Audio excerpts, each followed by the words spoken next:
Hi, I'm Dr. Sharon Schutz, and I'm here with part of our hospital board, and we're going to be discussing some of the upcoming things that they're doing and what they're working on, and how you guys are trying to get us an active medical center in here so that we can have some place to take our babies and our family when there's an emergency. So this is our board president, Randy Carnes. Randy Carnes, board president. This is the executive committee of the board. And I'm Carolyn Lewis, vice president. And Marjorie Polvino, secretary. And we're going to have a discussion today about some of the things that you guys are doing, some of your plans, what's going on. We did a video in the past about what happened with the hospital and how we lost our hospital, but the people are wanting to know what's going on. You know, there's questions about the tax rate. There's questions about what a ER can do as compared to an urgent care. Tell us what's going on. Well, as a quick overview, I would say that as elected officials to the board, we have a charge. In other words, that's to provide health care in the community. Right. And part of that charge is the hospital, the ER, the clinic, anything, and we have to take these things in steps. We have a very strong clinic now that's an FQHC, which is a federally qualified health center. The good thing about the FQHC is their reimbursements from the government are much higher than anybody else. They will be able to make it with the mix that we have in the community. In fact, they're actively pursuing Medicaid and uninsured people, because they do get reimbursement for that as well from the government. So the clinic, I think, is very strong. We will probably later on, when they get really established, push for a little bit longer hours to help things out. Mm-hmm. Our next charge, I would say, is the thing that's, for me, is the ED. Mm-hmm. The emergency department. I think the community needs it. My whole take on it, it should be sustainable. In other words, if we do something, it's got to be able to last. Right. And it's got to be able to be self-sufficient at some point in time. Right. And I'll jump in. Randy said something very crucial when he said emergency department. Having the clinic open allows people to come in for their various ongoing medical concerns, but it doesn't provide in a true emergency. People right now are pushing for what they call an urgent care. They're popping up all over. An urgent care, and Margie will explain this, I'm sure, in much greater detail and better in a few minutes, but an urgent care cannot take care of a person with an acute heart attack, a major stroke, to do those things that must be done in a very short period of time to prevent severe disability, if not death.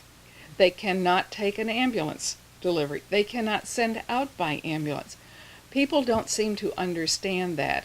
An urgent care is great if you've got some minor thing, but there are good urgent cares in Livingston, in Huntsville, and whatever. If it's minor and that's all you need, you could go there. But if it's a life-threatening emergency, you cannot get that here in Trinity. Right. And we have been begged by people to do that. Now, Margie can explain in more detail the real difference, but we are looking at an emergency center, an emergency department, and we're committed to making this a top-notch one. That's why our partner would be Catholic Health Initiative, CHI St. Luke's, in the Livingston area. Mm-hmm. What we've been working so hard on would be to have something in Trinity that would be a department of that outstanding hospital, exactly as that emergency center on I-45 directly across from the Huntsville Hospital is a true emergency center. It's an emergency department of CHI in the Woodlands. Mm-hmm. It can accept ambulances.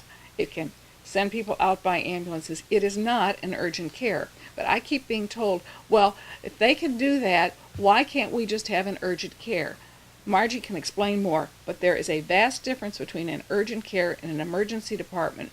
We're working on an emergency department. The difference is, an urgent care is, I think of it more as a convenience. Mm-hmm. What it does is it can take care of minor emergencies. but they're not emergencies that would be hindered by driving an extra half hour to get them taken care of. Right. You might be suffering a little more, but your life isn't going to be changed because of it. An emergency department takes care of life-threatening emergencies. We talk a lot about heart attacks and strokes, but it's also true of trauma. Last year we had a school bus accident that ended up in a death, and there are trauma events that require immediate Right. intervention that cannot be done in an ambulance. So these are things that are life-threatening and cannot be taken care of a half an hour away without some consequences to the person's life for the rest of their life or taking their life. So I would compare it from what you're describing, like a convenience store where you can go in and you can find a can of Vienna sausages and a small box of crackers, to a grocery store where you can walk in and you can fill your basket up with food, and but you can eat at out of the convenience store, but you're not going to have the choices, and there's not. Well, and it's not even a choice. It's life or death. Right. And that's what we need here, because we have an elderly population. Mm-hmm. In addition, those elderly people like me have these grandchildren who show up who are playing in the lake and playing out in the woods with the coral snakes, which can kill you. Yeah. We have a lot of people out in the sun in the summer and put them at risk for heart attacks. We have a lot of risk for high-risk emergencies. I have 10 grandchildren, and of those 10 grandchildren, 6 of them have at one time or another gone through the emergency room here in Trinity or the clinic. They all go to the clinic and whatever. So. And we have 3 large camps here, very active in the summertime. Oh yes, that is true. And that's another hadn't thought about concern. that. No, we have many people up here on the lake, Right. and doing all the various things, but we have 3 camps filled with children. Another thing we were talking about on the emergency department, though, we've kind of skipped over, but with the emergency department would also be radiology in the lab. Thank you. Oh, now that's a big And thing. so our intent would be, it's there for the emergency department, but it'd also be there to support the clinic. Right. Where in the past, you could come in and do lab work and take it to your doctor. It's a convenience, but it's also a requirement for the emergency department that we would Excellent. have. And it would be a source of income, helping, but it would be a great convenience for people in the area to be able to come in and do that as we did in the past. Well, that's excellent. Tell me about your board meeting coming up and what you're going to be voting on and what you're going to be doing there. Okay. August, and this is by law, we do it this way every year. Our August board meeting, which is the 3rd Monday, which I believe Right. is August 19th, we set a proposed tax rate. There will be a recommendation, the board will consider it, the board will vote. And we will set 2 hearing dates. Those 2 hearing dates will come before the September board meeting, which Right. again is the 3rd Monday, and I believe that's September 16th. But at that September meeting, we will formally adopt the tax rate. And that's what happens every year. August, you set the proposed tax rate and 2 hearing dates. Right. And I've covered it for the last you several have, years. and then September, we actually vote on the rate for the year. Right. I want to talk about something else here. We were talking about your income, kind of an income base, your Medicare, your Medicaid, the expectation of your percentages. I've heard discussion on it's a charity. I guess that some people could look at it that way. What are the percentages of people in Trinity at large, the Trinity district, hospital district, who would be using this that would be charity compared to those that would be? I think it would be very small. If you want true charity, that would be the people that are non-insured, which is a very small percentage. And I didn't bring those exact numbers. I have the Medicare and Medicaid numbers that we're looking at for the emergency department. They are a little different than they are for the clinic. The clinic has a higher number of children, so it has a slightly higher Medicaid Right. population.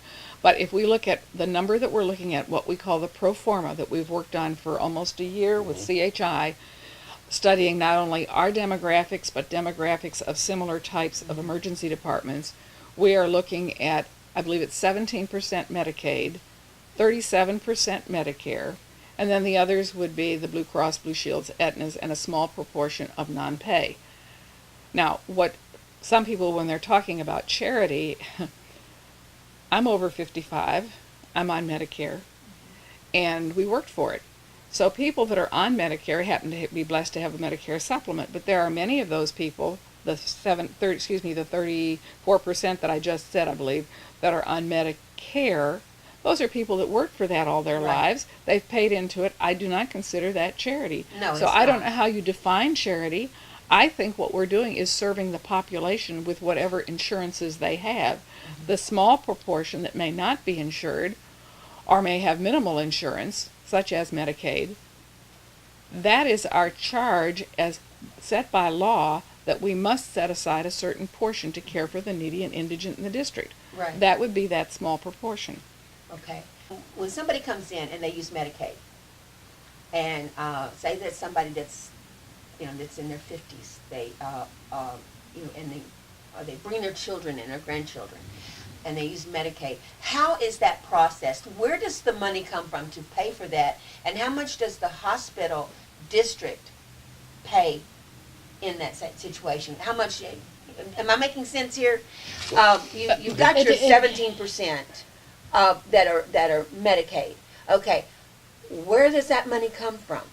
Well, it's complicated. Oh, I Very would have to ask a complicated. complicated question. And The government's involved, so it's complicated. Absolutely.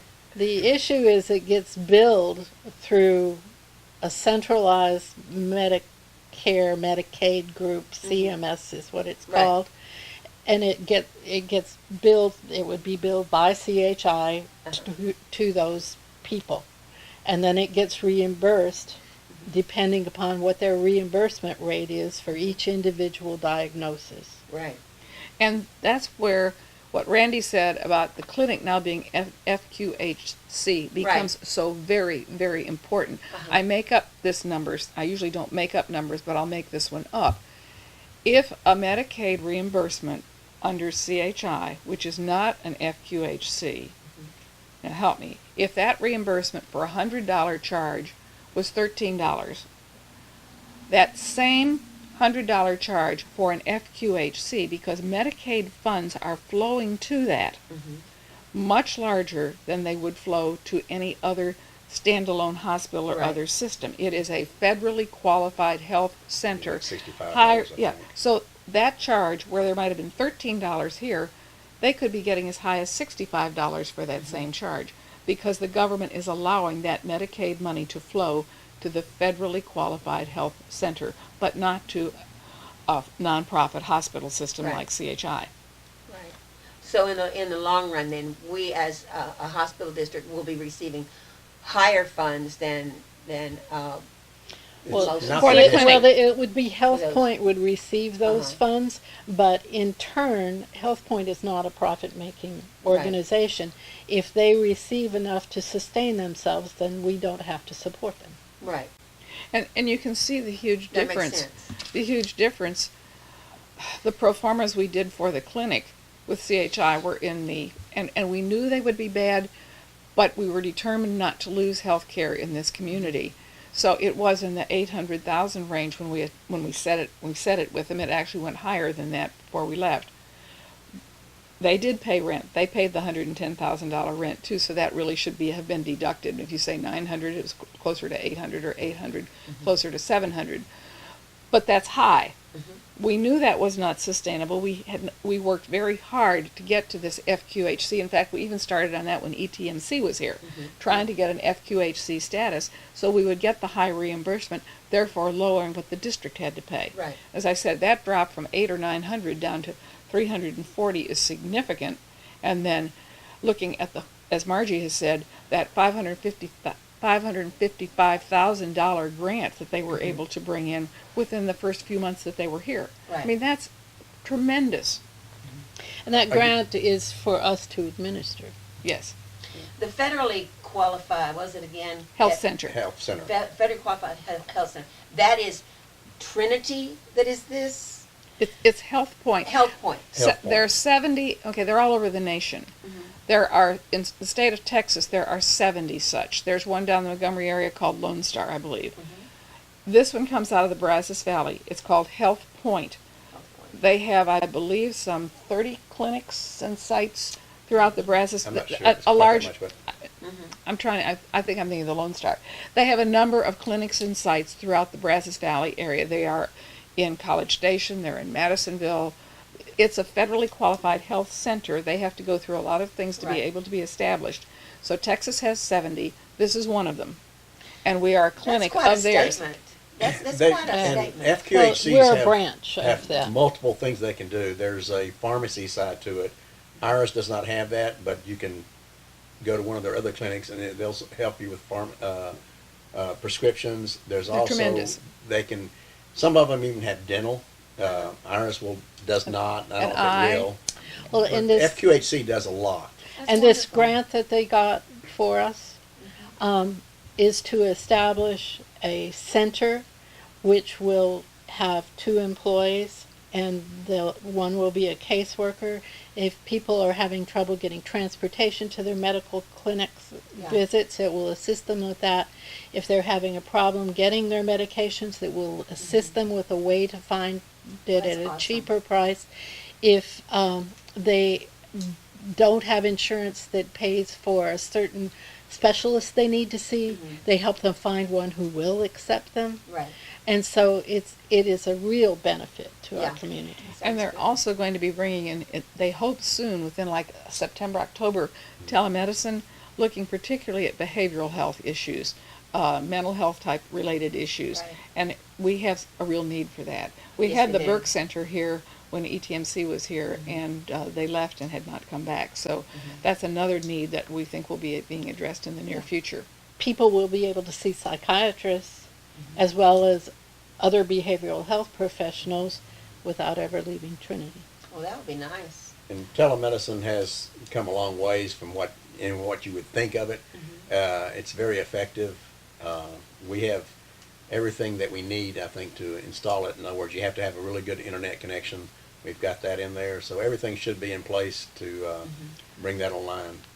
And if it's all, I'm going to bird walk a little bit, but people keep asking us, well, why can't you do something with that building? It's a wonderful building. Part of our funds right now are going, as you know, to keep that building in Right. good condition, so that if someone comes in and would like to lease part of it or look at it. But we have not missed any opportunity that's come our way Right. to see if we cannot get parts of that wonderful building leased or back in use for health care in this community. When you get the ER, will it just be the ER facility and then, of course, the labs and whatever, part of that building that'll be used, or will you be using? Initially, it will be just those. I think, we're talking about possibly some ops beds a little bit down the line. And it's like it's baby steps. We get Right. and I think my personal opinion is when CHI does come in and open it up, they're going to see that there's a larger demand there, and at that point in time, we'll be pushing for a little bit more from them. Right. And so we've talked maybe 4 or 5 ops beds, in years to come. As again, we've worked really hard from December 2015 till this point in time to be where we are. What I have learned from being on the board is it takes about 2 years for you really to know the ins and outs of how severe it is Right. and how hard it is. And nothing moves fast in this industry. The only industry that's more regulated than a hospital or an ED is a nuclear power plant. Wow. And so there's a lot of regulations involved. How about some of the new laws that are being passed with Obamacare, some of it being phased out and whatever, and how is that affecting? 'Cause I know that's what caused so many hospitals to be closed down. Do you see anything there that for the future? We're asked all the time, didn't the Affordable Health Care Act help us? And it does not. No. It's In fa- designed not and it's- to. and Well, it's- and the reason it did not is because, and as Randy said, it's designed, but here's the specific reason. If you got Obamacare, now if you're subsidized, that's maybe a little cheaper for you. But let's suppose it cost you a whole lot and your deductible was $6,000, okay? Now you come into the emergency room or wherever. Does it cover you until you meet the deductible? No. if you didn't have the money in the first place, you don't have the money to pay $6,000 for a Exactly. deductible. So now it becomes more bad debt for those hospitals, and that's exactly what happened. And on top of it, our state refused to let any type of program or approach to how we could get Medicaid in. There are other red states that have done that, but we did not. So Texas has shorted hospitals, rural hospitals, this past year, $50 million of Medicaid funding, because in reaction to the Obamacare mess, they closed the doors to letting Medicaid funding come in. And that's why, although Texas is larger, there are more hospitals closing in Texas than in other states. And it's sad. And as for what's going to happen in the future, if you look at the bills that are being proposed in the House and in the Senate, there's no concerted effort to do anything. It is so helter-skelter that Right. we couldn't possibly predict what they're going to If do. anything, they're pushing it down on the local level. In other words, the federal and the state is pushing it down to the local guys So it's and your make them the bad responsibility guys. to provide and- it, but they regulate it to the point that you can't afford it. It's Exactly. very difficult. Very difficult. And we're the bad guys for it, Oh, not of them. course, of course. Well, I'll tell you what, there was a time, and I'm gonna be completely honest with you guys.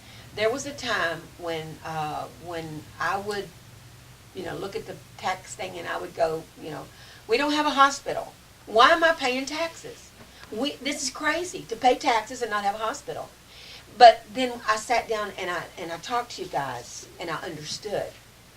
And I understood what happened to the hospital. And once I understood it and you guys explained it and made sense, then I was in support of the taxes.